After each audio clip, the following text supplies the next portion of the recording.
Hello, this is Angelia with today's wisdom. Today's wisdom comes from Daily Ohm, an invitation to comfort, creating a serene home. And that's all in the eye of the beholder, isn't it? Because some people would think mine's too busy, and I would think theirs is too Spartan. My mom had a very Spartan home, just like some people have, like, I call it a show home. Like one piece of thing here, one piece of thing on this furniture. And I like the lived in look. I like to know this is somebody's house and you live here and you have a life here. So when I go in people's houses and it's kind of cluttered and you can see they have a life, I like that. Your home is your oasis. And it is. You come from the world into your home.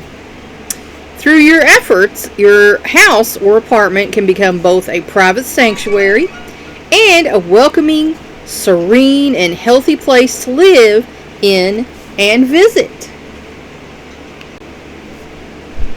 And that's what's most important, is that your home is your home, what you want it to be. And you hope that your visitors like your home. I've had some visitors to my home who let me know they did not like it, and that kind of hurt my feelings.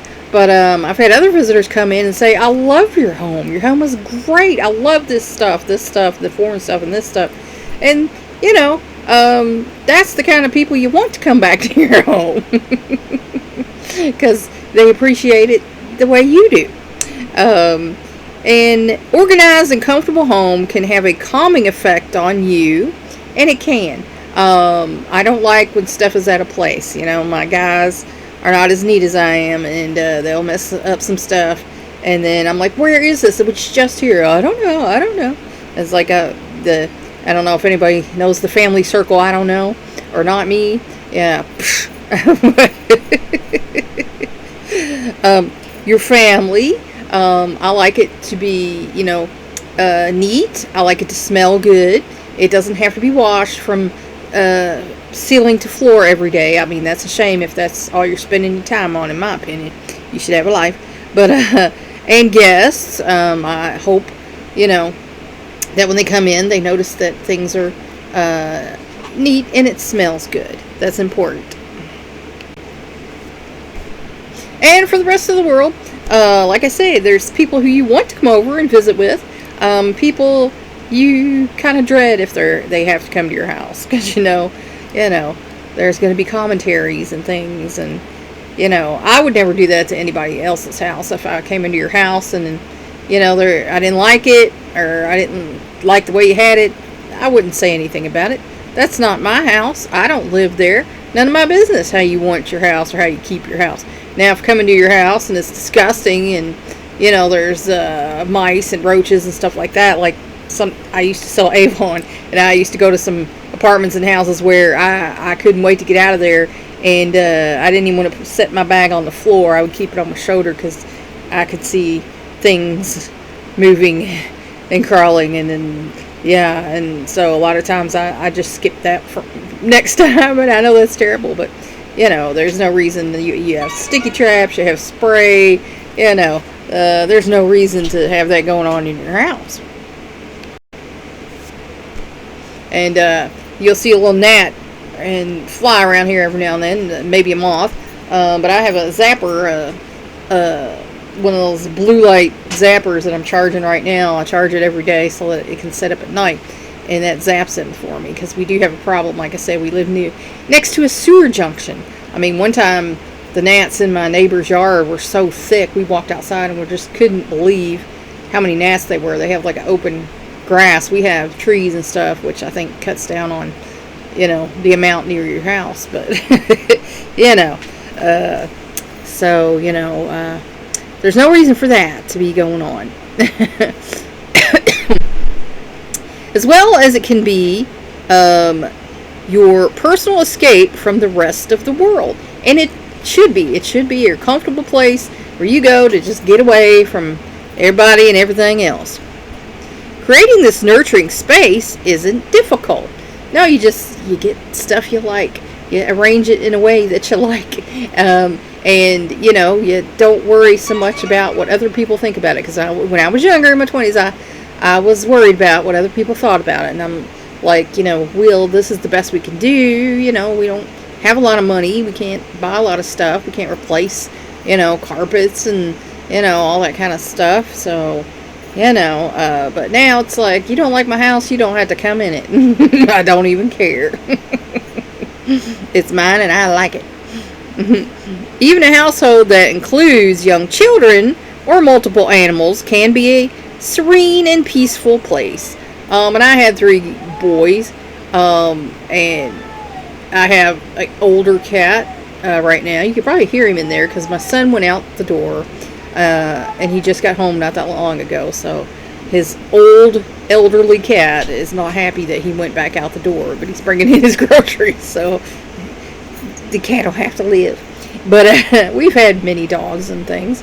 And when you get a new pet, of course, the new puppy, you buy the wee pads and hope, keep showing them.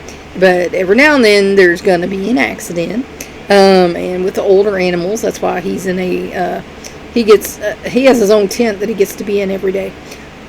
Because it got to be where when my son was at work, he decided he didn't always have to go to the litter box. It's like, no, yes you do. And if you decide you don't, then you get crated during the day. And he's not in hardship. He has, like I said, he has a cat tent with an attached tent for his litter box. And this tent, you could put kids in this tent. So, he's not in any hardship. He's just safely contained out of the way. I call it the cat nursing home. But in just a few minutes, you can make a number of changes that can turn your home into a safe and comfortable haven that you can be proud to share with your loved ones and friends.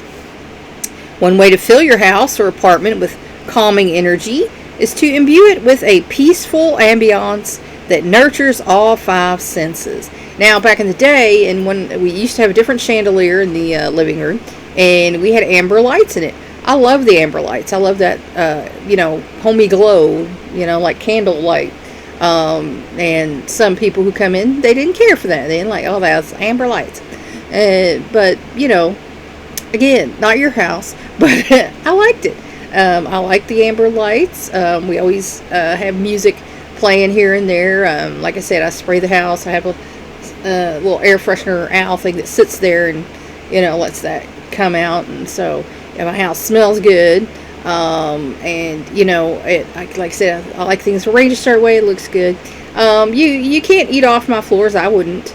Like my mom's, you could probably have eaten off her floors. But, like I say, I don't plan on eating off my floor anyway. So, it doesn't have to be like that every day. Soft lighting and soothing colors like blue, purple, and green can make a space feel warm and inviting.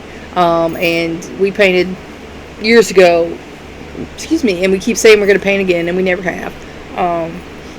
But, maybe we will, or maybe my son will paint when he inherits the house. I don't know. Oh, excuse me, I'm trying not to sneeze. It's not going to work, I know.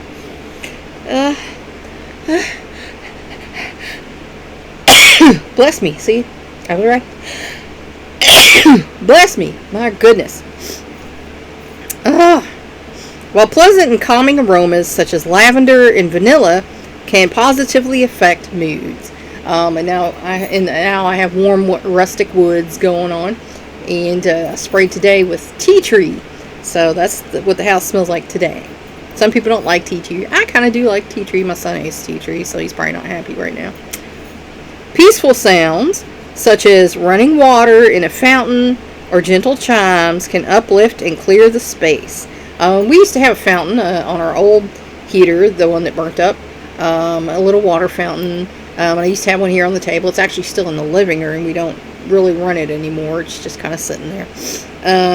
And we do have wind chimes, and we have bells actually in the house hanging up here and there. So, we try to make it nice. While clearing clutter and making the most of open space can ease internal turmoil and dispel negative feelings. And like I said, some people, one person's clutter is another person's, hominess, and one person's, spaciousness is another person's Spartanism. So, it all just depends. Like I said, I might have a lot of stuff, but I like the stuff I have. I don't have anything that doesn't mean anything to me. That's kind of my rule. If it doesn't mean anything to me, why have it? So, some people, might consider my stuff clutter, but I think it's my stuff. So, and anything that causes you any negative feelings in your home, you should get rid of. I've been given stuff in the past by people who I didn't like so much, and I held on to it for as long as I knew they were going to be around or seeing it or whatever, and then it went.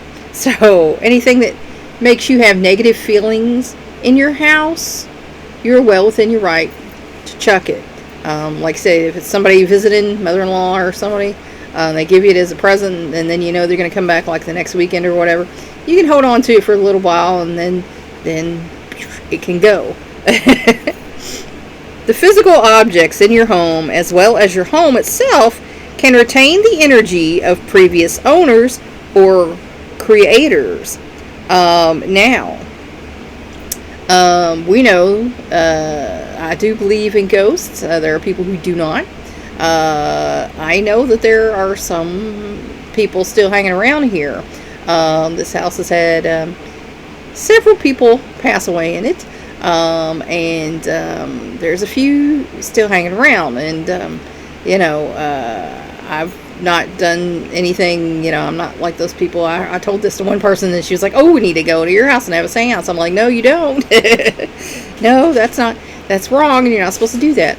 But I have joked, with all the, footsteps in there, and the noises and things flying across the kitchen and things. I have joked that, the ghost hunter guys could come and, spend a night and check out the house, because it's definitely some presences here that, have not gone where they probably should have for some reason. You can give your household energy a lift by visualizing white light surrounding our home, symbolically sweeping out residual energy, or smudging your home with cleansing sage. And now on Sundays I do some sage, and I pray, because if there are people here, like I say, I'm pretty sure I know 3 of them who actually are here, and they're here because this is where they lived. This is where they died. So I just pray that they be at peace. When I say my prayers, I pray for restless spirits to be at peace. Because, if you could understand that this was their life, this place was their life during their lifetime. But now we have to share the space. So, the changes you make to your home can be as unique as you are, and may involve utilization of space, lighting, new furniture, decorating, feng shui, or ritual. And I've seen, I don't know if you've watched those TV shows where I think the guy's, I can't think of the guy's name. But anyway, they have all the weird houses, like houses made out of, airplanes and stuff like that. And, some of these houses, like there was this guy, and he had all these crazy rooms full of stuff. And, I was like, I wouldn't like that, because to me, that would be just too much. But, for some people, that's what makes them happy. So your house should be as individual as you are, whatever makes you happy. But what you do is not as important as being clear in your intention to set up your household as a soothing and refreshing place to be. And that's the important thing. It's your home. It's not just your house, it's your home. You want it to function, because if you think about a house, how it functions, you want it to function the way you want it to function.